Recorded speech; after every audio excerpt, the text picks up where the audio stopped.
So ನನ್ನ ಆತ್ಮೀಯ ವಿದ್ಯಾರ್ಥಿಗಳಿಗೆ ಸ್ವಾಗತ. ಸೊ ಇವತ್ತಿನ ವಿಡಿಯೋನಲ್ಲಿ ನಾನು ಏನು ಹೇಳ್ತಾ ಇದ್ದೀನಿ ಅಂದರೆ, ಸೊ ಜನವರಿ ಸೈಕಲ್ ಯಾರು ಜನವರಿ ಸೈಕಲ್ನಲ್ಲಿ ಈಗ ಫಸ್ಟ್ ಇಯರ್ನಲ್ಲಿ ಅಡ್ಮಿಷನ್ ತೊಗೊಂಡಿದ್ದಾರೆ, ಅದೇ ರೀತಿ ಯಾರು ಏನಾದರೂ ಫಸ್ಟ್ ಇಯರ್ ಎಕ್ಸಾಮ್ ಬರೆದು ಸೆಕೆಂಡ್ ಇಯರ್ಗೆ ಅಡ್ಮಿಷನ್ ರಿನ್ಯೂವಲ್ ಮಾಡಿಸಿದ್ದಾರೆ. ಸೊ ಅವರ ಒಂದು ಅಸೈನ್ಮೆಂಟ್ ಡೇಟ್ ಏನಿದೆ ಅದು 30 ಮೇ ಇತ್ತು, ಅದು ಅದನ್ನು ಈಗ ಎಕ್ಸ್ಟೆಂಡ್ ಮಾಡಿದ್ದಾರೆ. ಸೊ ನೀವು ನೋಡ್ಬೋದು ಈ ಆ್ಯಪ್ನಲ್ಲಿ ಫಸ್ಟು 30 ಮೇ ಅಂತ ತೋರಿಸ್ತಾ ಇತ್ತು. ಸೊ ಈಗ ನೀವು ನೋಡ್ಬೋದು ಲಾಸ್ಟ್ ಡೇಟ್ ಏನಿದೆ 36/2024 ಅಂತ ಇದೆ. ಅದರ ಅರ್ಥ ಏನಂದರೆ, ಸೊ 30 ಜೂನ್ 2024 ತನಕ ಎಕ್ಸ್ಟೆಂಡ್ ಮಾಡಿದ್ದಾರೆ. 1 ಮಂತ್ ಇನ್ನೂ ಟೈಮಿಂಗ್ ಕೊಟ್ಟಿದ್ದಾರೆ. ಓಕೆ, ಸೊ ಸಾಕಷ್ಟು ಸ್ಟೂಡೆಂಟ್ಸ್ ಹೇಳ್ತಾ ಇದ್ರು ಸರ್ ನಮ್ಮ ಆ್ಯಪ್ ಅಪ್ಡೇಟ್ ಆಗ್ತಾ ಇಲ್ಲ. ಸೊ ಎಲ್ಲರದ್ದು ಆ್ಯಪ್ 90% ಸ್ಟೂಡೆಂಟ್ಸ್ದು ಆ್ಯಪ್ ಅಪ್ಡೇಟ್ ಆಗಿದೆ. ಸೊ ನೀವೇನಂದರೆ ಸೊ ಸೆಮಿಸ್ಟರ್ ಇಯರ್ 2 ಅಂತ ಹಾಕಬೇಕಾಗುತ್ತೆ. ಪ್ರೊಫೈಲ್ ಸೆಕ್ಷನಲ್ಲಿ ಹೋಗಿ ಸೊ ಅಲ್ಲಿ ಪ್ರೊಫೈಲ್ ಅಪ್ಡೇಟ್ ಮಾಡಬೇಕಾಗತ್ತೆ. ಸೊ ಏನಂದರೆ ನೀವು ಈಗ ಫಸ್ಟ್ ಇಯರ್ ಎಕ್ಸಾಮ್ ಯಾರು ಬರ್ತಿದ್ದೀರಲ್ಲ, ಸೊ ಅವರು ಸೆಕೆಂಡ್ ಇಯರ್ಗೆ ಈಗ ಅಸೈನ್ಮೆಂಟ್ ಬರೀಬೇಕಂದ್ರೆ ಅವ್ರ ಆ್ಯಪ್ನಲ್ಲಿ ಪ್ರೊಫೈಲನ್ನು ಅಪ್ಡೇಟ್ ಮಾಡಬೇಕಾಗತ್ತೆ. ಸೊ ಅಪ್ಡೇಟ್ ಮಾಡಿದರೆ ನಿಮಗೇನಂದರೆ ನಿಮ್ಮ ಇಯರ್ ಅಸೈನ್ಮೆಂಟ್ ಸಿಗುತ್ತೆ ಅಲ್ಲಿ ಅಸೈನ್ಮೆಂಟ್ ಸೆಕ್ಷನಲ್ಲಿ. ಆ್ಯಂಡ್ ಅಸೈನ್ಮೆಂಟ್ ಎಲ್ಲ ಆನ್ಲೈನ್ ಸಬ್ಮಿಟ್ ಮಾಡಬೇಕಾಗತ್ತೆ. ಸೊ ಯಾವುದೇ ಥರದ ಆಫ್ಲೈನ್ ನೀವು ರೀಜನಲ್ ಸೆಂಟರ್ನಲ್ಲಿ ಅಥವಾ ಸ್ಟಡಿ ಸೆಂಟರ್ ಯಾವುದಕ್ಕೊಂದು ಕಾಲೇಜ್ನಲ್ಲಿ ಹೋಗಿ ಸಬ್ಮಿಟ್ ಮಾಡೋದು ಅವಶ್ಯಕತೆ ಏನಿಲ್ಲ. ಜಸ್ಟ್ ನೀವೇನಂದರೆ ಒಂದು A4 ಸೈಜ್ ಶೀಟ್ನಲ್ಲಿ ಎಲ್ಲ ಅಸೈನ್ಮೆಂಟನ್ನು ಬರೆದು PDF ಮಾಡಬೇಕಾಗತ್ತೆ. ಸೊ ಒಂದು ಸಬ್ಜೆಕ್ಟ್ದು ಒಂದೇ PDF ಇರಬೇಕು. ಸೊ ನೀವೇನು ಮಾಡ್ತೀರಾ, ಸಪ್ರೇಟ್ PDF ಮಾಡ್ತೀರಾ. ಸೊ ಒಂದೇ PDF ಮಾಡಬೇಕಾಗತ್ತೆ. ಸೊ ಈಗ ಲೈಕ್ ಇಂಗ್ಲೀಷ್ ಸಬ್ಜೆಕ್ಟ್ ಇದೆ, ಅದರಲ್ಲಿ ಟೋಟಲ್ 4 ಕ್ವಶನ್ಸ್ ಇದ್ದಾವೆ. ಆ 4 ಕ್ವಶನ್ಸಲ್ಲಿ ಯಾವುದಾದ್ರೂ 2 ಕ್ವಶನ್ಗೆ ನೀವು ಆನ್ಸರ್ ಮಾಡ್ತೀರಾ. ಸೊ ಆ ಒಂದು 2 ಕ್ವಶನನ್ನು ಒಂದೇ PDF ಮಾಡಬೇಕು.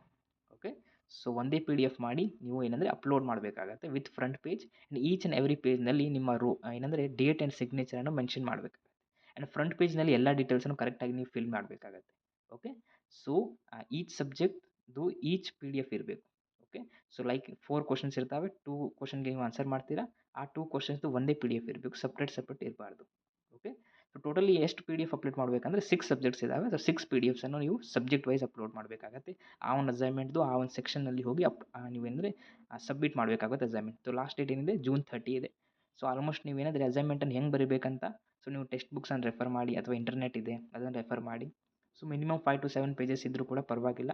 ಆ್ಯಂಡ್ ಏನಂದರೆ ಅಸೈನ್ಮೆಂಟನ್ನು ಸರಿಯಾಗಿ ಬರೀಬೇಕು. ಎಲ್ಲ ನೀವು ಏನಂದರೆ ರೂಲ್ಸನ್ನು ಫಾಲೋ ಮಾಡಬೇಕಾಗುತ್ತೆ. A4 ಸೈಜ್ ಪೇಪರ್ನಲ್ಲಿ ಬರೀಬೇಕಾಗತ್ತೆ.